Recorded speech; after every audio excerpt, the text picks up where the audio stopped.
그리스도의 평강이 너희 마음을 주장하게 하라. 평강을 위하여 너희가 한 몸으로 부르심을 받았나니 또한 너희는 감사하는 자가 되라. 그리스도의 말씀이 너희 속에 풍성히 거하여 모든 지혜로 피차 가르치며 권면하고 시와 찬미와 신령한 노래를 부르며 마음에 감사함으로 하나님을 찬양하고 또 무엇을 하든지 말에나 일에나 다 주 예수의 이름으로 하고 그를 힘입어 하나님 아버지께 감사하라. 우리 교회 표가 주께 감사하고 주를 감사하는 그런 표입니다. 오늘 성경에도 가장 많이 나오는 단어가 감사입니다. 감사. 사람들이 사용하는 말 중에 가장 귀하고 아름다운 말도 감사합니다. 감사입니다. 그런데 대다수 사람들은 감사를 못하기도 하고 안 하고 모르고 이렇게 지나기도 하는데요.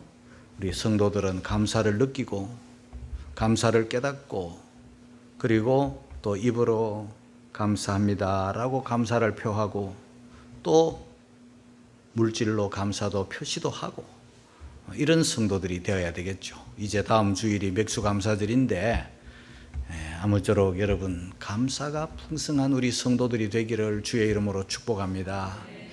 저 여수에 가면은요 손양은 목사님 그 순교 기념관이 있습니다. 저도 한 두세 차례 다녀왔는데요. 우리 손양은 목사님이라고 하면 사랑의 원자탄으로 우리 성도들에게 크리스찬이라면 이미 어느 정도 다 알고 있어요.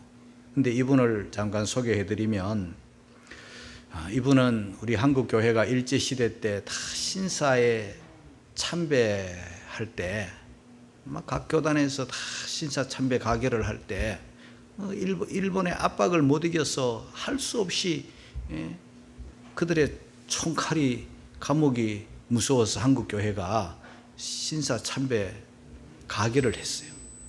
그럴 때 어떤 노회나 어떤 개인이나 이런 사람들은 그 가결이 잘못됐어요. 하나님 앞에서 신사 참배 거부를 하는 거예요. 그 중에 한 분이 손양원 목사님이에요. 그러다가 감옥에 갇혔어요. 감옥에 갇혔는데 그 일제시대에 신사 참배 거부로 감옥에 갇힐 때 그 고문이 이루 말할 수 없었어요. 그래도 믿음을 배반치 않고 감옥에서 6년간 계셨어요. 그래도 그 믿음을 배반치 않았어요. 그리고 8월 15일 해방이 되고 난 다음에 이제 석방이 되고 자연스럽게 풀려났어요. 그리고 난 다음에 3년 지난 후에 그 여순 반란 사건에 여수 순천 그쪽에서 일어난 사건에 휘말려 가지고 그 두 아들 동신 동인 두 아들을 공산당 청년에게 죽임을 당했어요. 총 맞아 죽었어요. 순교했어요. 그러고 난 다음 1950년도 9월 13일 날 결국 이분은 공산당의 손에 총에 맞아 순교했어요. 그 순교 기념관이 있고 그 기념관에 우리 손 목사님의 유품이 보관이 되어 있는데 그 중에 오늘 화면에 나오는 대로 이상한 봉투 하나가 거기에 유품 중에 유리관 속에 들어있어요. 그 유품이 감사헌금 봉투인데요. 손 목사님이 바친 건데 어떨 때 바쳤는가 하면 두 아들 장례식 마치고 바친 거예요. 그런데 거기 자세히 보면 하나는 오래된 거고 하나는 이제 그 전에 사진을 찍어 놓은 건데 하나는 너무 흐려가지고 글이 안 보이죠. 최근 거는. 이제 그 옛날에는 글이 보였을 때 찍은 사진을 올려놓은 거예요. 그게 뭐냐 하면 감사 내용 두 아들을 순교자로 하나님께 바침을 감사 이렇게 해놨어요. 그리고 일금 봉헌금이라고 해요. 봉헌금 1만 원, 손양원 이렇게 기록이 되어 있어요. 1만 원. 1만 원, 요즘으로 보면 1만 원이 뭐 그렇게 큰 돈은 아닌데, 그 당시에 한 달 사례비가, 목사님 한 달 사례비가, 교회를 통해서 받는 사례비가 80원이었대요. 80원을 혼자서 내가 계산을 해보니까 한 달 사례비의 125배. 제가 그 기록을 보니까 목사님 생활비, 목사님의 전 재산을 하나님께 다 바치고, 아들도 바치고 전 재산을 하나님께 다 바치고 그랬어요. 네. 이분은 사랑에도 기감이 되지만, 그런 정말 아들이 죽었을 때 얼마나 원망할 수밖에 없잖아요. 그럼에도 감사를 했고 장례식 마치고 이렇게 전 재산을 하나님께 다 바쳐, 그런 훌륭한 분이 우리 한국교회에 그 이름을 남긴 게 너무너무 우리 한국교회가 축복이고 감사이죠. 여러분, 성도라면은요, 예수 믿는다면은요, 정말 바른 믿음을 가졌다면은요, 반드시 나타나는 게 있는데, 그게 뭐냐면 기도 생활이에요. 기도가 하나님 앞에서, 기도는 호흡이잖아요. 호흡이 멈추거나 호흡이 끊어지거나 호흡이 드문드문 쉬면은요, 했다 말다 이렇게 하면 이 숨을 드문드문 쉬는 거, 숨 끊어진 거나 마찬가지예요. 기도는 하나님과 교통하는 거잖아요. 계속. 그래서 성경에는 항상 기도하라 이런 말씀도 있고, 쉬지 말고 기도하라 이런 말씀도 있어요. 내 기도가 하나님 앞에 끊어지지 않아야 돼요. 은혜는 무엇을 타고 오나? 기도를 타고 오는 거예요. 하나님의 힘이, 하나님의 복이, 하나님의 은혜가 기도를 타고 오는 거예요. 성도들의 기도를 타고. 그러니까 기도는 성도들에게 숨 쉬는 것처럼 너무 자연스러운 것이고 너무 기본적인 것이에요. 그 다음에 기도하게 되면 또 어떤 결과가 오느냐 하면은 깨달아져요. 이해가 되어져요. 전에는 이해 안 되던 것, 전에는 못 깨닫던 것이 깨달아지는 거예요. 깨달아지니까 어떤 결과가 나타나느냐 하면은요, 감사가 하는 거예요. 아, 전에는 몰랐는데 알게 되니, 깨달아지니 감사가 돼요. 감사가 되면서 나타나는 또 현상이 뭐냐 하면 찬송이 나타나는 거예요. 그래서 찬송하고 기도하고 감사하고, 그게 성도들의 기본 생활이에요. 기본 패턴이에요. 자, 이 다윗이 그런 경험을 해가지고 시편 40편은 다윗의 시인데요, 시편 40편 1절에서 3절까지를 우리 한번 같이 읽겠습니다. 시작. 내가 여호와를 기다리고 기다렸다. 귀를 기울이사 나의 부르짖음을 들으셨도다. 나를 기가 막힐 웅덩이와 수렁에서 끌어올리시고 내 발을 반석 위에 두사 내 걸음을 견고케 하셨도다. 새 노래 곧 우리 하나님께 올릴 찬송을 내 입에 두셨으니. 사람이 살다 보면요, 좋은 일만 있는 게 아니에요. 어려운 일도 오고, 밤이 오고, 겨울이 오고, 고난이 오고, 역경이 오고, 웅덩이가 오고, 수렁도 오고, 기가 막힐 수렁, 웅덩이 속에 빠져서, 이거는요, 웅덩이와 수렁에는 사람이 할 수가 없어요. 힘을 쓸 수가 없어요. 힘을 쓰면 쓸수록 더 빠져들어가는 게 수렁이에요. 그 기가 막힐 웅덩이와 수렁에 빠졌을 때 뭘 했나? 나의 부르짖음을 들으셨도다. 하나님 앞에 부르짖고 기도하는, 보통 기도 아니에요. 이거는 절박한 기도이기 때문에 이거는 죽기 살기로 기도하는 거예요. 생명 걸고 기도하는 거예요. 목이 터져라 기도하는 거예요. 우리 아버지께 기도하는 거예요. 전심전력으로 다 쏟아바치면서 기도하는 거예요.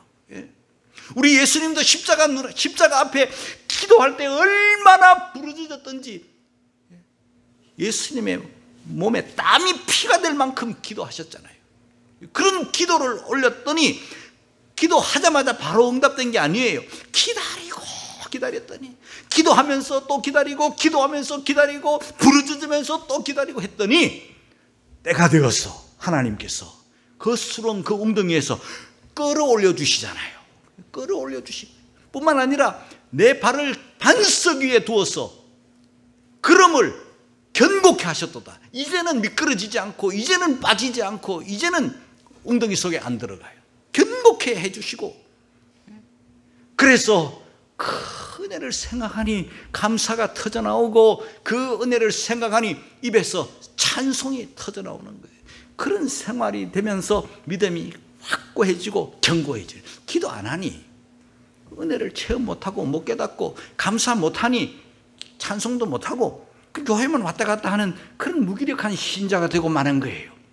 여러분, 우리 모두가 다 살다 보면 어려움이 오고 이런 힘든 일들이 오는데, 어쨌든 저와 여러분들이 반드시 있어야 될 기도, 감사, 찬송, 이것이 늘 일상화되기를 주님의 이름으로 축복합니다. 오늘 본문 안으로 들어가 보면은요, 또 다른 세 가지 은혜가 있는데, 그 세 가지 은혜 중에 제일 첫 번째가 뭐냐 하면 평강이에요. 평강. 저는 이 평강이 저는 최고의 복이라고 생각해요.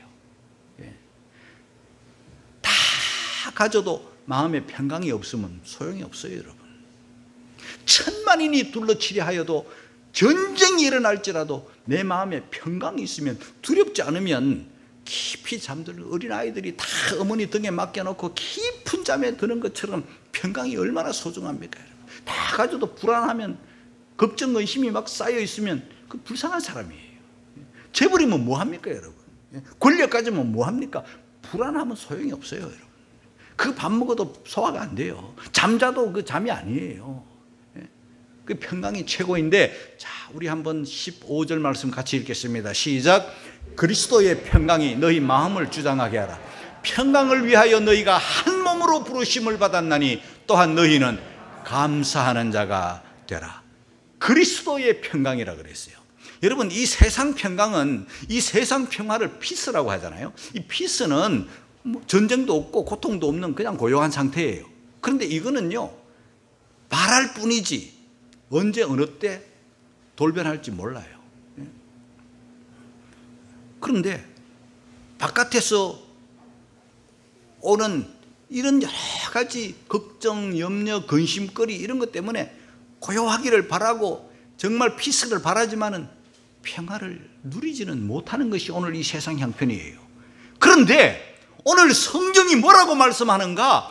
그리스도의 평강이라고 그랬어요. 그리스도 평강은 하나님의 아들, 우리의 구주 예수님이 우리에게 오셔서 내 마음속에 내주하심으로 말미암는 평강, 주님이 주시는 평강이에요.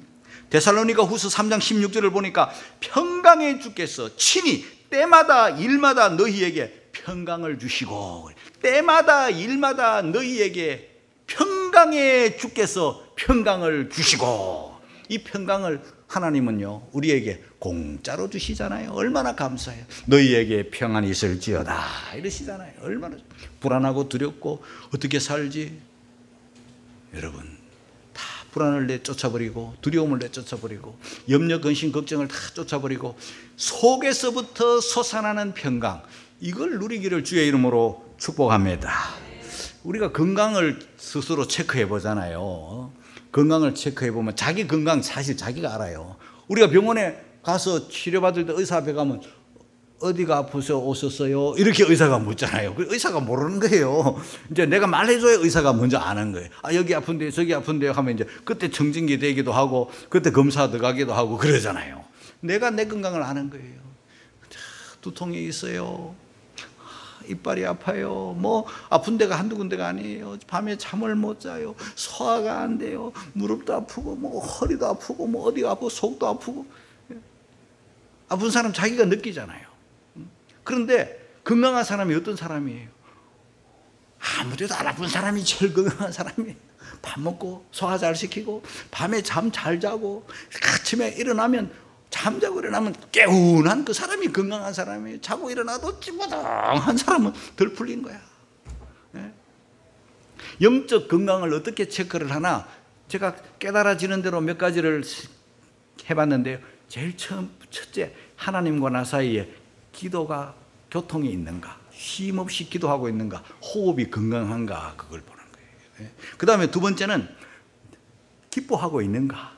항상 샘솟는 기쁨이요. 구원받은 기쁨, 하나님의 자녀가 된 기쁨, 교회 생활, 하나님 말씀 듣는 기쁨, 막 이런 기쁨이 속에서부터 막 솟아나고 있는 거. 항상 뭐 없어도, 가진 거 없어도, 주머니가 텅텅 비어도 그냥 속에서 그냥 즐거운 거예요. 이게 기쁨이죠. 감옥에서도 막 기뻐하고 찬송하는 것처럼 말이야. 그 다음에 또 뭔가 하면은 평안한가, 평강, 평안, 이거는요 에이레네라는 헬라어인데 정말 그 히브리어로는 샬롬이잖아요. 샬롬. 그 사람들이 인사말이 우리 안녕하십니까 하는 것처럼 그 사람들은 샬롬 이러잖아요. 평안. 그 다음에 감사하고 있는가? 하나님 참 감사해요.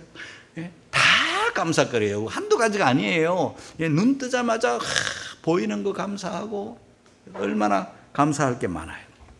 자, 그런데 이 평강이 너희 마음을 주장하게 하라 그랬어요. 이 평강이 우리 마음속을 칵 채워가지고 어떤 불안도 걱정도 우리 마음속에 침투를 못해. 평강이 딱 버티고 있으니까, 평강이 딱 진치고 있으니까, 딱 지킬 만한 것보다 내 마음을 지키라고 하셨잖아요. 이 평강이 내 마음에 그리스도의 평강이 딱 있으니까 뭐 천만인이 둘러치려 하여도 두렵지 않는 거라. 뭐 오만 근심 걱정이 막 그냥 다 있어도 불안하지 않는 거라. 염려거리가 안 돼요. 억지로 안 하려고 하는 게 아니라 내 마음에 평강이 있으면 다 물리치는 거예요. 내 마음에 면역력이 있고 내 몸에 이런 항체가 있으면 뭐 전염병이 안 오는 것처럼, 감기도 뭐 온 천지의 감기균이지만 내가 항체가 있고 내가 면역력이 있고 내가 강하면 다 이겨내는 거 똑같아요. 내 마음에 그리스도의 평강이 너희 마음을 주장하게 하라. 할렐루야. 너희가 평강을 위하여 부르심을 받았다 그랬어요. 히브리서 12장 14절 읽겠습니다. 다 같이 시작. 모든 사람으로 더불어 화평함과 거룩함을 쫓아 이것이 없이는 아무도 주를 보지 못하리라. 사랑하는 성도 여러분, 이 평강을 누리려고 하면은 사람과의 관계가 잘 돼야 돼요.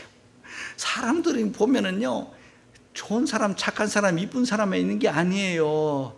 다 예수 믿는 교인들끼리도 보면 마음이 안 맞는 사람도 있고 진짜 별난 사람도 있고 까다로운 사람도 있고 성질이 진짜 같은 사람도 있어요. 야, 내가 봐도 저 사람 진짜 별나다. 그래도 모든 사람으로 더불어 착한 사람, 선한 사람뿐만 아니라 악한 사람, 뭐 별별 희한한 사람까지 다 내 마음에 평강이 있으니까 그들과도 화목하게 지내는 거야. 여러분, 소금을 팍 쳐야 돼. 김장 담글 때 펄펄 살아있는 배추 그냥 쓰는 사람이 어디 있어요, 여러분? 마가복음 9장 50절에 보면 소금으로 화목하게 하라 그래요. 소금 팍 쳐야 돼. 그래가지고 이 펄펄 나는 이거 센 옛 사람의 기를 팍 뽑아버려야 돼. 죽여버려야 돼. 숨이 팍 죽어야 돼. 그때부터 이제 김장이 시작이 되잖아요. 제일 먼저 소금물에 팍 집어넣고 소금 안에 팍팍 치잖아요. 덜 죽어가지고 펄펄 살아있으면 김장 담을 수도 없고 담아도 맛도 없고 김장 다 버리는 거예요. 여러분, 우리 교회가 소금으로 팍 절여지고, 그래서 모든 사람으로 더불어 화평함과 거룩함을 쫓아야 돼. 까닥스럽게 해가지고, 아이, 저 사람은 저희는 저래, 이 사람은 이래, 이 사람은 이렇게 따돌리고 저 사람은 저렇게 따돌리고, 그러면 남도 나를 따돌릴 수밖에 없는 거예요. 별나다고. 그러면 안 돼요. 화평함과 거룩함을 쫓아라. 이것 없이는 주 못 본다. 자, 그 다음에 두 번째는 감사의 사람. 할렐루야. 첫 번째는 평강의 사람이었죠. 감사의 사람. 오늘 성경을 보세요. 한 절 한 절마다 감사가 넘치죠. 15절 보세요. 또한 너희는 감사하는 자가 되라. 또한 너희는 감사하는 자가 되라. 명령형이죠. 3장 16절에 마음에 감사함으로 하나님을 찬양하고, 17절에 또 무엇을 하든지 말에나 일에나 다 주 예수의 이름으로 하고 그를 힘입어 하나님 아버지께 감사하라. 감사는요, 하나님의 뜻이에요. 우리가 하나님의 뜻 찾으려고 얼마나 노력을 합니까? 하나님의 뜻이 무엇이에요? 하나님 뜻 좀 가르쳐 주세요. 어떤 사람은 하나님의 뜻을 몰라가지고 금식기도 하는 사람, 어떤 사람은 하나님의 뜻을 알려고 철야기도 하는 사람. 그런데 이것은 너희를 향하신 하나님의 뜻이니라, 이런 말씀이 있어요. 데살로니가전서 5장 18절 같이 읽겠습니다. 시작. 범사에 감사, 이는 그리스도 예수 안에서 너희를 향하신 하나님의 뜻이니라. 할렐루야. 하나님의 뜻이라고 딱 기록을 해놨잖아요. 범사에 감사하는 거. 범사라는 것은 좋은 일, 나쁜 일, 굳은 일, 다 짬뽕, 무조건 감사야. 다 감사. 그게 하나님의 뜻이에요. 지금 여러분들 앞에 닥친 문제, 그거 감사거리예요. 다 감사하시기를, 범사에 감사하시기를, 그게 하나님의 뜻이라는 것을 깨닫는 여러분이 되기를 주의 이름으로 축복합니다. 그러려면은요, 은혜를 잊지 말아야 돼요. 우리 사람에게 약점은요, 은혜를 잘 잊어버리는 거야. 은혜는 물에 새겨놔가지고 휙 지나가 버리면 그만이야. 은혜는 두고두고 기억해야 돼. 잊지 말고. 자, 여러분, 저는 옛날에 한번 들은 이야기라 그걸 다시 또 찾아보았더니 그런 얘기가 있어요. 그게 뭔 얘기냐면, 로마 시대 때 우리 기독교 핍박을 얼마나 많이 했으면, 로마 황제가 예수 믿으면 곧 죽음이고, 예수 믿으면 화형시키고, 예수 믿으면 사자굴에 집어넣어요. 그거 얼마나 참혹합니까? 지금 막 사자굴, 예수 믿는데 사자굴 들어간다고 하면, 우리 서랑노님 들어갈 수 있을까? 자신 있어요, 사자굴에? 막 이러시네. 들어간다는 소리, 안 들어간다는 소리요. 서랑노님 뿐만 아니에요. 여기 믿음 좋은 권사님도 막 사자 입을 쫙 벌리면요, 나중에 어떻게 될까 싶어도 일단 믿음 막 부인할지도 몰라요. 그럴 때예요. 그럴 때. 요즘 뭐 이거 교회 다니는 건 식은 죽먹이에요. 자, 그런데 그 로마 시대 때 무슨 얘기냐면은, 예수 믿는 순간 감옥이고 사자굴이고 화형이고 죽음일 때 한 청년이 믿음은 지켜야 되겠고, 믿음이 왔으니까, 믿음을 가졌는데 그거 부인할 수 없잖아요. 그래서 도망가는 거야. 막 동굴 속에 들어가고 지하 카타콤베 속에 들어가고 막 저 멀리 산중 암혈 동굴 막 이런 데 예수 믿으면서 두더지처럼 막 찾아 들어갈 때 이 청년도 살라고 믿음을 배반할 수는 없고, 깊은 산속 어느 동굴에, 깊이 들어간 동굴에, 사람이 근접도 할 수 없는 그런 깊은 곳에 숨어 딱 들어가는데, 웬걸 그 굴이 사자굴이에요. 사자굴 피해가지고 왔는데 거기도 사자가 계시네. 그래가지고 너무 놀래가지고 확 뛰어나오는데, 그 사자가 굶주린 사자라 배가 쭉 들어가고 비쩍 말라있고, 벌러덩 들어누워가지고 꼭 환자처럼 신음을 하고 있는 거예요. 이러고 있는 거예요, 사자가. 그래가지고 이게 뭐지 하면서 도망가다가 보니까 그 눈동자가 나 좀 도와주세요, 나 좀 살려주세요 이러는 것 같은 느낌을 받는 거야. 그래서 이게 뭐지 하고 가까이 다가가서 보았더니 발에 가시가 팍 박혀가지고, 깊이 박혀가지고 이 사자가 발을 디딜 수가 없는 거야. 아파가지고 너무너무 아프니까 먹이 사냥을 못해가지고 비쩍 말라가지고 이제 곧 죽어가는 거야. 그런데 사람이 거기에 들어오니까 이 동물이 지 살라고 막 애원을 한 것 같아. 나 좀 살려달라고, 이 가시 좀 빼달라고 하는 그런 외침을 들은 거예요. 그래서 위험을 무릅쓰고 그 사자 가까이 다가가서 그 가시를, 깊이 박힌 가시를 막 힘주어 빼버렸어요. 그랬더니 알러니가 빠져나간 것처럼 이 사자가 시원하니까 그 사람에게 고마운 표시로 절을 하는 거예요. 사자가 엎드려가 절을 하고 그 아저씨 곁에 기대가지고 혀로 막 핥아주면 고맙다고. 그러고는 헤어진 거예요. 그런데 세월이 많이 지난 어느 날 이 분이 결국은 붙들렸어요. 진짜 사자굴 속에 들어간 거예요. 굶주린 사자를 풀어놓았는데 사람들이 막 구경하고 있는 거예요.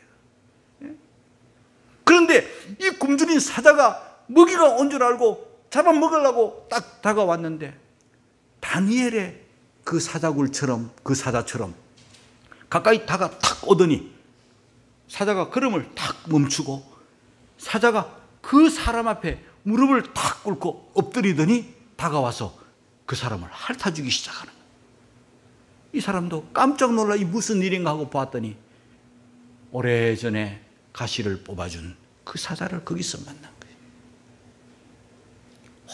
오래전의 이야기지만은 우리들 입을 통해서 전해져서 오늘도 이렇게 전하게 된 거예요. 사람들이 이상하다 해서 그 연륜을 물어보았더니 이러쿵저러쿵 이마저마 해서 이런 일이 왔다고 해서 이 사람은 죽일 수 없다 해서 그 사람 살아났어요. 사랑하는 성도 여러분, 동물들도요 받은 은혜를 기억을 하는 거예요. 제비도 박심으로 오잖아요. 흥부집에 일부러 부러뜨리면 놀부집에 오는 골치 아파요. 여러분, 우리가 정말 받은 은혜를 잊지 말아야 됩니다. 동물들도 아는데 하나님의 자녀들이 하나님의 사랑, 십자가의 은혜를 모르면 어떻게 맥주절을 지킬 수 있겠어요? 어떻게 감사를 할 수 있겠어요? 잊지 말아라. 그런데 세월이 많이 흐르면서 이 제일 처음 맥주절을 지킬 때는 애굽을 건너와 가지고 땅도 없는데 땅 있고 해가지고 농사도 못 짓는데 농사 짓게 해가지고 이제 땅 주인이 돼가지고 이제 주인이 돼가 농사를 잘 짓고 맥주절을 지키라 하니까 막 사람들이 너무너무 좋아가지고 막 귀한 것을 가지고 와서 곡물뿐만 아니라 막 양 잡아가지고 하나님께 바치고 막 이러는 거예요. 그런데 세월이 지나면서 다 잊어버렸어. 다 식어버렸어. 왜 사람들은 갈수록 더 잘해야 되는데 갈수록 이렇게 못해지는지 몰라. 그래서 말라기 시대에 오면은요, 그 양은 하나님의 그 그리스도의 예표로서의 양이기 때문에 흠없는 게 특징이잖아요. 가장 건강한 양, 1년 된 양 뽑아가지고 골라가지고 하나님께 바쳐야 되는데 그거는 아끼는 거야. 그건 귀한 거니까. 값도 나가고 사랑스러우니까. 그 다음에 어떤 양을 가져오는가 하면 병든 양을 가져요. 쓸모없는 양, 뒤처진 양, 다리 부러진 양, 뭐 싸우다가 다친 양, 이런 걸 가져오는 거예요. 그래서 말라기 1장 8절을 한번 보겠어요. 같이 읽겠습니다. 시작. 만군의 여호와가 이르노라. 너희가 눈먼 희생으로 드리는 것이 어찌 악하지 아니하며 저는 것으로 병든 것으로 드리는 것이 어찌 악하지 아니하냐. 이제 그것을 너희 총독에게 드려보라. 그가 너를 기뻐하겠느냐, 너를 간합하겠느냐. 하나님은 우리를 사랑해서 독생자를 주셨는데 우리는 그 은혜 다 잊어버리고 가장 시시한 거, 적은 것 중에 골라가지고 저는 거, 병든 거, 이런 거, 쓸모없는 거 골라가지고 하나님께 바치니 사람도 싫어한다. 그런 거는. 여러분, 우리가 무슨 특별한 감사거리를 찾아서 감사하는 것도 좋지만요, 하늘에 만상에 되어지는 그런 일들 보세요. 다 감사거리. 시편 136편 5절에서 9절 읽겠습니다. 시작. 지혜로 하늘을 지으신 이에게 감사하라. 땅을 물 위에 펴신 이에게 감사하라. 큰 빛들을 지으신 이에게 감사하라. 해로 낮을 주관케 하신 이에게 감사하라. 달과 별들로 밤을 주관케 하신 이에게 감사하라. 달을 보면서, 별을 보면서 밤을 주관케 하신 하나님께 감사하고, 땅을 딛고 사는 사람들은 땅이 물렁물렁하면 푹푹 빠질 텐데 땅을 딛고 사는 사람, 태양을 보면서 사는 사람, 하늘을 보면서 사는 사람, 그것을 지으신 하나님께 감사해요. 마지막 찬송의 사람 16절입니다. 다 같이 시작. 그리스도의 말씀이 너희 속에 풍성히 거하여 모든 지혜로 피차 가르치며 권면하고 시와 찬미와 신령한 노래를 부르며 마음에 감사함으로 하나님을 찬양하고. 할렐루야. 말씀이 우리 속에 풍성히 거해요. 우리 예수 믿는 사람들 말씀이 마음에 풍성히 거해야 돼. 말씀이 충만해야 돼. 말씀을 듣고 잊어버리지 말고 마음에 차곡차곡 쌓아놓으면 말씀이 충만하죠. 그리고 시와 찬미와 신령한 노래, 거룩한 노래, 이런 걸 불러야지. 자꾸 세상 노래 이런 거 자꾸 부르면요, 그거 자꾸 좋아하면 안 돼. 우리 주변에 그런 게 너무 많아가지고요, 나도 막 옆에 사람들이 막 이렇게 잘 들리잖아요. 텔레비전에서도 나오고 사람들도 요즘 뭐 사람들이 전부 다 뭐 트롯 뭐 열풍 때문에 막 지나가는 사람들이 막 그것 아유 조용히 뭐 이렇게 하고 가면 되는데 막 틀어놓고 지나가면 짜증나요. 근데 나도 자꾸 들으면요, 가다 보니 나도 내 입에서 뭐가 툭 튀어나오는데 그런 소리 들은 게 막 튀어나와. 그래서 아짜 조심하고 있어요. 물론 일반 은총 속에서 뭐 그게 죄악시하지는 않지만은 신령한 노래를 불러야죠. 거룩한 노래를 불러, 영혼의 유익이 있는 하나님께 영광 돌리는 이런 찬송 부르시기를 주의 이름으로 축복합니다. 이사야 43장 21절 다 같이 시작. 이 백성은 내가 나를 위하여 지었나니 나의 찬송을 부르게 하려 함이니라. 찬송 부르면 옥문이 열리고 착고가 풀어지고 찬송 부르면 사울에게 들었던 악신이 떠나가고 마음이 고요해져. 사무엘상 16장 23절 같이 읽겠습니다. 시작. 하나님의 부르신 악신이 사울에게 이를 때 다윗이 수금을 취하여 손으로 탄즉 사울이 상쾌하여 낫고 악신은 그에게서 떠나더라. 수금을 타면서 찬송을 했더니 악신이 떠나가는 거예요. 사울이 악신이 들었을 때는 막 고통스럽고 괴로웠는데 악신이 떠나가니까 마음이 상쾌해져. 아픈 게 다 나아버려. 찬송할 때 여러분의 병마가 떠나갈 줄로 믿습니다. 찬송할 때 어둠의 악신이 물러갈 줄로 믿습니다. 그래서 평강이, 그래서 감사가, 그래서 찬송이 넘쳐나는 그런 크리스찬들이 되시기를 주의 이름으로 축원합니다.